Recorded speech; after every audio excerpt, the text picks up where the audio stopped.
Concerning the high influx of street-level drug arrests, what are ways to evaluate drug intervention and enforcement initiatives? Ways to evaluate it, okay? I'll answer it in two different ways. Very similar to the judge. My job is not to make law. My job is to enforce law.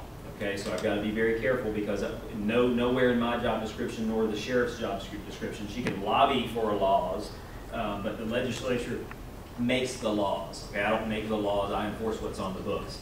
Now, that being said, I do have this little tool in my toolkit. When I say me, all law enforcement officers have a little tool in our toolkit. That tool is called discretion. Okay, and there are certain levels of discretion. There's the discretion that the sheriff might afford me and that statute might afford me, because in some cases statute doesn't afford me any discretion. Domestic violence would be one of those. The law says you shall make an arrest. It doesn't say you should, could, if you want to, if you feel like it, you might, if you really, really want to. It says you shall. That means I shall. If I develop probable cause and you've committed an act of domestic violence, you are going to go to jail. There are only exceptions to that are actually in the works right now, and those may be some juveniles that we have some alternatives for. So there are certain types of discretion. Now, the law allows me certain discretion, and then the sheriff affords me certain discretion. The sheriff affords me discretion on misdemeanor crimes. So a misdemeanor crime of possession of less than 20 grams of cannabis, marijuana. Okay?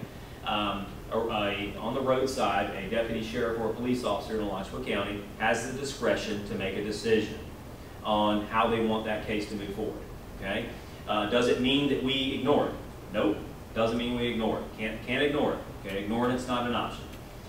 Does it mean that we can seize it to be destroyed, and if it is a juvenile, that we can contact that juvenile's parents and contact the school resource deputy and begin to get that child some services, because they're headed down a very, very dark path, as Ms.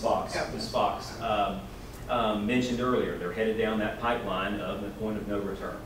Does it mean that we can give them a citation that gives them a court date? Yes, it does. Does it mean that we can do a sworn complaint? Yes, we can do a sworn complaint, which is just an affidavit that goes to the state attorney's office, and it's kind of a way of passing the buck, if you will. Let the state attorney's office, with the bigger picture, make a decision on whether or not they want to proceed with criminal charges.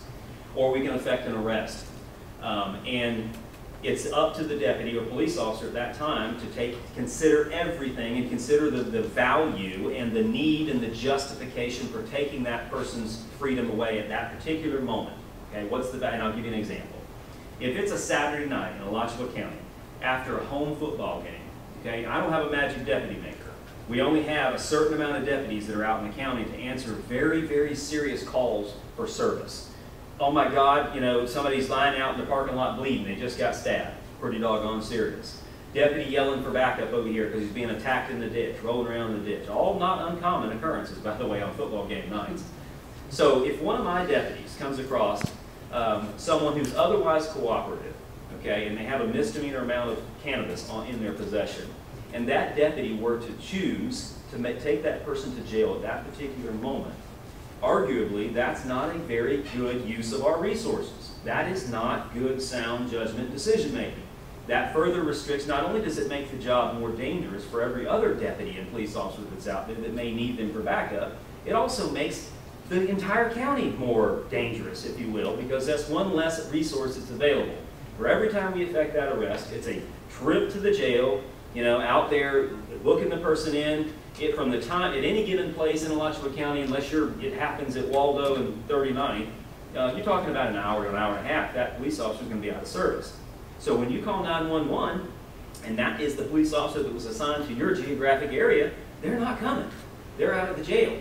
Okay, somebody else is coming, but they're coming from arguably farther away. So there's a delayed response time. So we have to take everything into consideration and make big picture decisions. So we do have the discretion and the ability roadside to do some of that, to mitigate some of it. But if we are ever going to suggest that we'll get to a place where, roadside, that I detain a person that's got, methamphetamine on their person and uncooperative, guns, all those things that go hand in hand with a lot of hardcore drugs, there's not going to be a great deal of discretion there. That doesn't exist, okay? That person's going to go to jail. To give a traffic ticket to that person for, you know, felonies or multiple felonies or felony amounts of narcotics is just simply not feasible. I think you answered that question perfectly. That's exactly what we were looking for, because with the evolution of new laws, like you said, cannabis, they're becoming legalized in other states. Youngsters are taking a liking to it here, and you have the discretion to dispose of it or move forward otherwise. So would I be right to say evolving discretion is pretty much the answer to that question? It's always existed. Our discretion, that discretion has always existed. In my 19 years, it's always existed. There is a community-wide discussion. When I say community, the community of the United States of America, a whole community is a community-wide discussion about the value of enforcing certain misdemeanor drug laws. And it's an important discussion. It needs to be had. And it's risk versus reward discussion. You know, the benefits of legalization versus the cons of legalization, and it's a valuable discussion. It needs to be had. We are a part of that discussion. We are not the decision maker, but we're a part of that discussion. It is irresponsible, however, in my opinion,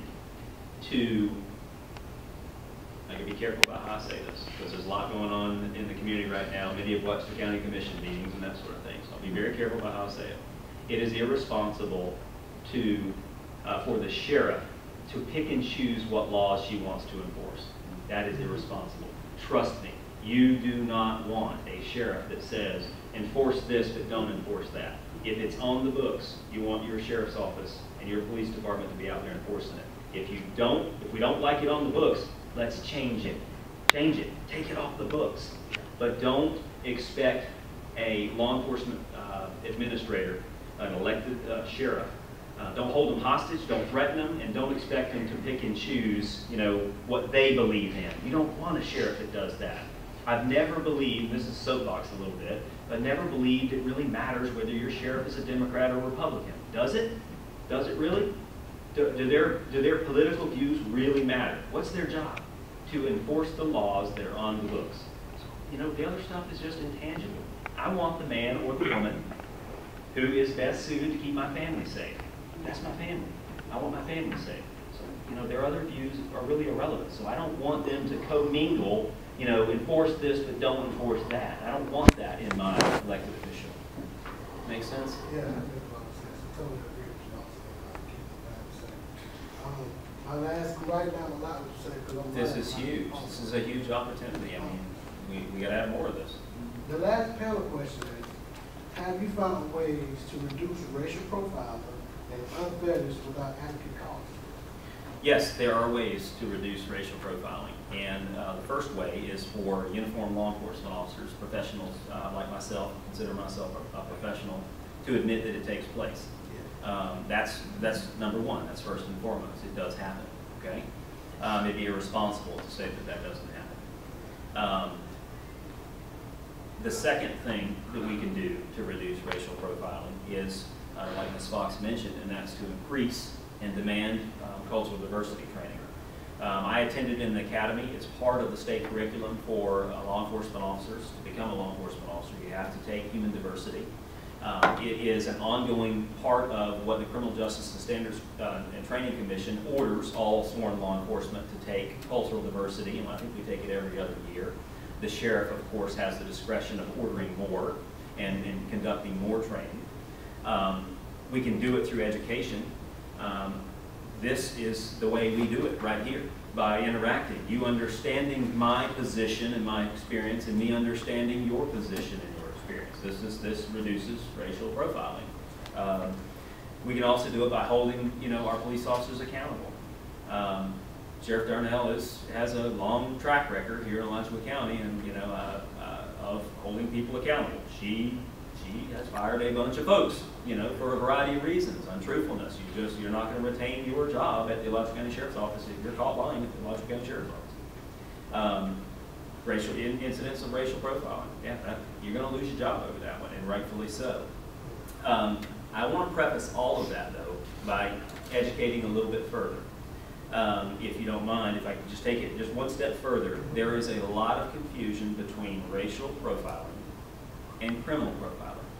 Okay? Citizens don't understand the difference. There's a big difference between the two. Okay?